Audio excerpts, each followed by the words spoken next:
বন্ধুসকল স্বাগতম জনাইছোঁ আমাৰ অন্য এটা ভিডিঅ'ত। আজি আমি কথা পাতিম ই-ডিষ্ট্ৰিক্ট একাউণ্টৰ বিষয়ে। আপোনালোকে নিশ্চয় ই-ডিষ্ট্ৰিক্ট একাউণ্টৰ বিষয়ে শুনিছে। যদিহে শুনা নাই তেন্তে শুনি লওক। ই-ডিষ্ট্ৰিক্ট একাউণ্ট হৈছে এনেকুৱা এটা একাউণ্ট যাৰ ফলত আপুনি ই-ফৰ্ম ফিল আপ কৰিব পাৰিব, যেনে income certificate, caste certificate, PRC etc. গতিকে আজি আহক ই-ডিষ্ট্ৰিক্ট একাউণ্ট খোলোঁ।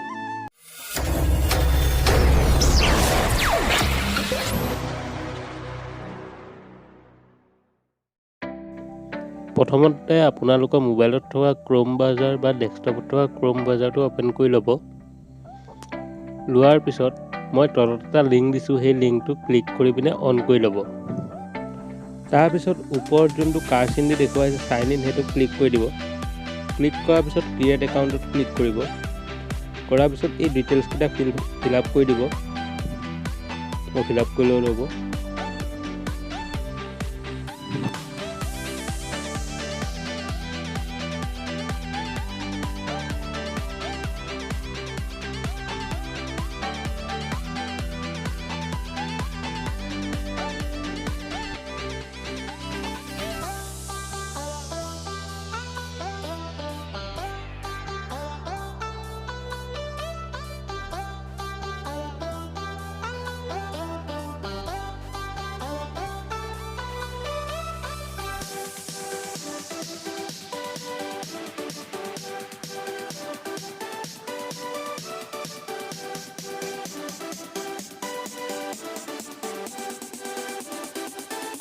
আৰু ইম্পৰ্টেণ্ট কথাটো হৈছে আপোনালোকৰ যোনটো স্ক্ৰীন নেম দিব সেইটো কিবা এটা লিখি থ'ব বা নোট কৰি থৈ দিব।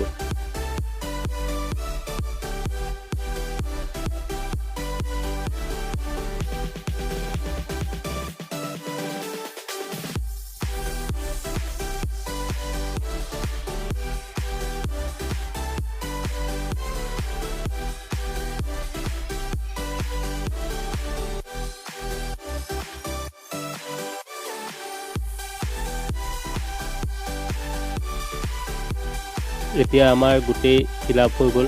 এতিয়া আমি সেভ বটনটো দবাই দিম। আপোনালোকে সেভ বটনটো দবাই দিব।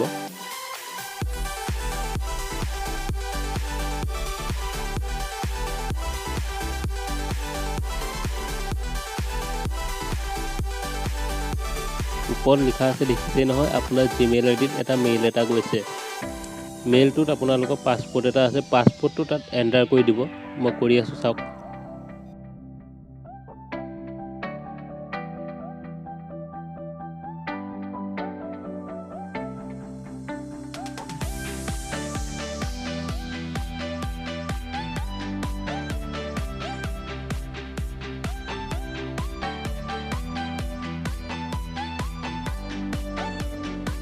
পাছপোৰ্টটো মৰাৰ লগে লগে আপোনালোকক এটা নতুন পাছপোৰ্ট দিব ক'ব। আপোনালোকৰ যি মন যায় সেইটো পাছপোৰ্ট দি ল'ব। মই দি লৈছোঁ।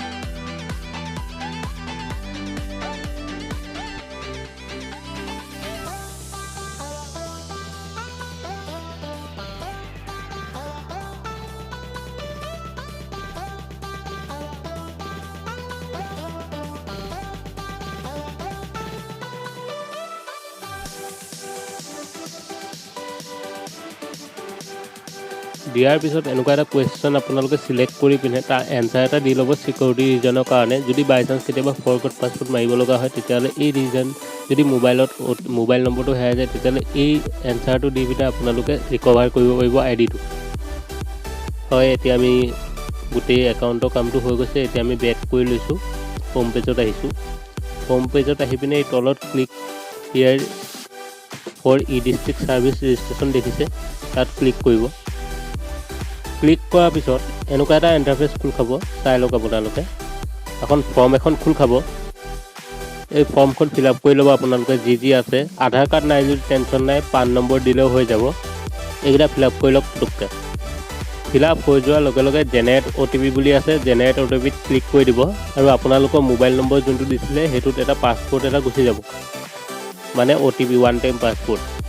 গতিকে সেই ওৱান টাইম পাছপোৰ্টটো মাৰি ল'ব আৰু তলত কেপছ লকটো আছে, কেপছ লকটো ফিল আপ কৰি পিনে ৰেজিষ্টাৰ দবাই দিব।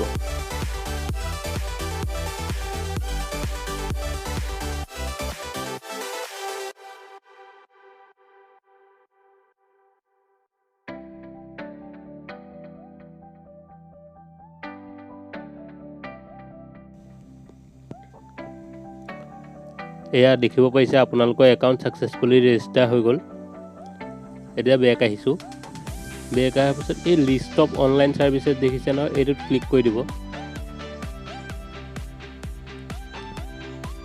এতিয়া আপোনালোকে দেখিব পাৰিছে income certificate, caste certificate, PRC দৰে টোটেল 42টা কাম আপোনালোকে এইটো ছাইটত কৰিব পাৰিব। মই আগন্তুক ভিডিঅ'ত কেনেকৈ ইনকাম চাৰ্টিফিকেট ফিল আপ কৰিব লাগে, PRC ফিল আপ কৰিব লাগে, কাষ্ট চাৰ্টিফিকেট ফিল আপ কৰিব লাগে গোটেইবোৰ দেখাম। গতিকে আপোনালোকে ছাবস্ক্ৰাইব কৰি থ'ব আৰু ওচৰত থকা এই ঘণ্টা বটনটো দবাই থ'ব। বন্ধুসকল, আশা কৰিছোঁ এই ভিডিঅ'টো চাই আপোনালোকে কিবা এটা শিকিব পাৰিছে। যদিহে আপোনালোকৰ ই-ডিষ্ট্ৰিক্ট একাউণ্ট খোলোতে সমস্যাৰ সন্মুখীন হয় তেন্তে মোক কমেণ্টত জনাব। মই সমস্যা সমাধান কৰাত চেষ্টা কৰিম। শেষত আকৌ এবাৰ কৈ দিছোঁ, আপুনি যদি মোৰ চেনেলটোত নতুনকৈ আহিছে তেতিয়াহ'লে ছাবস্ক্ৰাইব কৰিব আৰু কাষত থকা ঘণ্টা বটনটো দবাই দিব, কিয়নো মই এনেকুৱা ভিডিঅ' আৰু দি থাকিম। গতিকে ছাবস্ক্ৰাইব কৰি থ'ব আৰু ঘণ্টা বটনটো দবাই থ'ব।